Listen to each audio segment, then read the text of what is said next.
Hello, as most of you know by now that view my videos on YouTube, my name is Stephen Harefield. I had the opportunity to spend quite a few years in the Far East studying the Mahayana Tibetan path of compassion and their Buddhism. Everything I write about, everything I talk about is, well, it all has a common thread. And that common thread is who we all are in reality. And when we step up to that and become that, our world will transform. Here's the funny thing. We are in a transformational phase anyway, in the spectrum of history. The Maya talked about it. Merlin prophecies talk about it. Biblical texts talk about it. Every ancient text in the world talks about it. We're coming into a period of time where I guess you could say we have to face ourselves. Who are we? What have we become? What are we about as individuals? That's always played out in front of us. One of the things I do know in reality is the idea of our inseparable connectedness. And I'm not the first person that's ever talked about this. For heaven's sakes, it's been being talked about for thousands and thousands of years. And we still haven't gotten that point. When we look at our world today, it's a direct reflection of all of us as individuals. We see what we could construe as the chaos, the turmoil, but that's actually not what we're seeing. What we're seeing is more a unification of the idea of individuality and individuals coming together in a common cause. Some of those individuals have overthrown their own governments and created a new direction in their lives. But the truth is, that inseparable connectedness spreads much further than any of us have ever realized. One of the things that I do constantly almost is that I check with Geological Survey every day. I check weather patterns every day. And when I see an uptick in the turmoil or the appearance of that in humankind, I see the same things in the natural phenomena of our world, whether it be geologic activity, whether it be Mother Nature herself, and the way she introduces herself from week in and week out. I mean, for heaven's sakes, tempers are flaring, so look at the heat wave that's been going through the United States. You mean to tell me there's a direct connection between those? Well, one thing I can surely state, I cannot tell you that it isn't, and I have no proof that it is. But if we learn to observe and watch human behavioral patterns and Mother Nature, you see, here's my point. I think she's giving us a message. That message is how connected we are as individuals. She's also given us the message that we are much greater than we think ourselves to be. And I hear how I said that.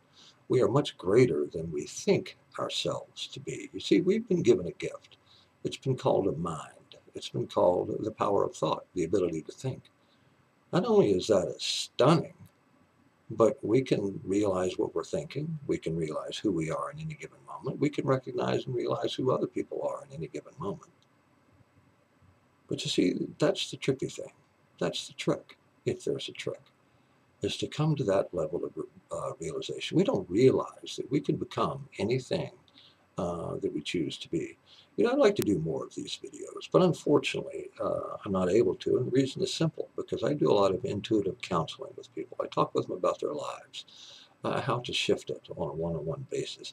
Basically, it's Monk 101 is what I humorously call it. And speaking of that, I actually work with people in Monk 101, and all their lives change and evolve. Is that a commercial for you to come to me for that? No, it's not. It's just simply pure observation of what I've seen in the way of people that I have had the opportunity to work with, and how their lives transform and how they begin to look at life totally differently, and how their lives become so synchronistic and smooth. Everybody's life can be that, because you see, that thing we have between our ears called a mind or a brain has the power to create any and everything that we want to ever experience in our own lives. But you have to be worthy of that experience. We do it, ironically, day in and day out. Um, if we learn to realize that we are connected and that we are affecting each other through this thing between our ears, and the truth is, if oneness is a truthful idea, then how can anyone say we're not directly connected to each other? How can anyone say that we're not directly connected and affect Mother Nature? How can anyone say that we're not directly connected to Mother Earth? After all, don't we walk on her? Don't we drive on her? Don't we live on her? So how can we not be connected to it? You see, the greatest connection of all is to yourself, being one within your own self. Christ said it, I think, the best when he said, a house divided cannot stand against itself. That's true. And we all live, for the most part, in a state of division. It's this or that. I am this or I'm that. Why not realize and recognize that what we really do is move from one state of being into another? And what moves us from those different states of being is that thing between our ears called a mind. I think Einstein is the one that said it, that we use less than 1/10 of 1% of that ability, and that he himself rated himself as only 10%. Wow, that's staggering. Imagine what we could all be and become if we used 100% of that ability. Well, here's the intriguing thing. If my sense is correct, and my predictions, which, by the way, so far this year, if you go back and listen to the very first video, have been right on the money. If those predictions are true, then we're walking a path that most people don't see, and that path is the path of transformation. We are about to transform from the way that we have always lived into a more sensory-filled way of life. Our sensory perceptions of what have increased over recent years, and they're going to continue to increase to where we're going to become more emotional. And here's the interesting thing. As we become more emotional, you could say to an extent the negative energies like frustration, anger, those things are being worked out and released. And I think what we're seeing when we look around the world is that working out, and we're taking it out on each other, which is probably the worst, if there is a worse path that we could take. You see, we as human, you could say, are passively stubborn. In other words, we don't learn the simple way. We learn the difficult way through almost everything that we do. Yet, we don't realize that we don't have to. You see, in the idea of consciousness and realization, it's realizing what you're doing in all moments and not assuming personal responsibility on what you're doing. I mean, for goodness sakes, all too often you'll hear a phrase like this, that you make me feel this way or that way.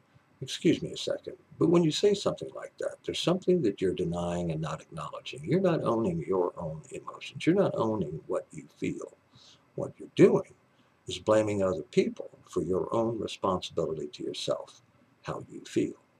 You see, in today's day and age, and through the changes that we're going through, what used to take us, let's say, a year to learn, now is down to weeks. We are being so sensory, well, let's put it this way. Today, we're getting more immediate sensory feedback than we ever have before, which means taking ownership. In monastic teachings, that's one of the prime principles that they will always teach a person. Personal responsibility, owning what you feel, owning what you think, owning what you're doing, owning who you are, not being divided in any of those ideas. It's just simply the idea of self-acceptance. Most people would rather deny who they are than ever accept who they are. No one can ever achieve a divine state of being through the path of denial. Denial takes you nowhere except into more denial. And what's that going to get you? Is it going to get you any sort of growth? That answer would be no. Why? Because you're denying your own growth by not first accepting who you are and then finding vast majorities of ways to perceive it differently. I'm not going to say improve it, because how do you improve perfection except between the ears? Between the ears creates absolutely every single second of every single day that you, I, and anyone experiences. And to think that any of us can have any experience that we choose, especially when it comes to that divine state of being, which is our birthright.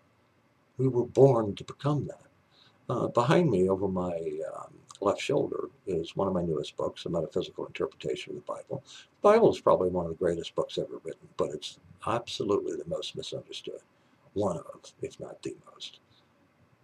The reason I say that is because the biblical texts outline a perfect path of understanding yourself, who you are, what you're about, what your experience is going to be, how you can use it, how you can have it educate you into that divine state, how to help you realize you are already what you seek. You see, the funny thing is there's nothing really to look for. I know. I've spent many years seeking the secrets, the understandings, the mysteries of life. And what I found is the greatest understanding and the greatest mystery happens to be the individual yourselves. Don't be like everybody else. If you're going to be like everybody else, then you'll never achieve consciousness. If you get caught up in what other people think about you and the way that you live your life, you'll never achieve divine consciousness. You can't. Imagine if the one known as the Christ or the one known as the Buddha got real caught up in what other people thought. Would they have walked the path that they did? Who knows? Because they did it. And they did it in spite of what everybody else probably thought. I mean, the Buddha could have been the wealthiest man in the then known world, the king, if you will. And he said, no, I'm not interested in that. I want to find out who I am. The most often asked question I ever get in life is this one. Who am I and why am I here? Here's the trippy thing. The understanding of that question is contained within the question itself. How? You are here to know who you are. You are here to know who you are. And that, ladies and gentlemen, is a very divine creature. Christ himself said it. You're no different than he.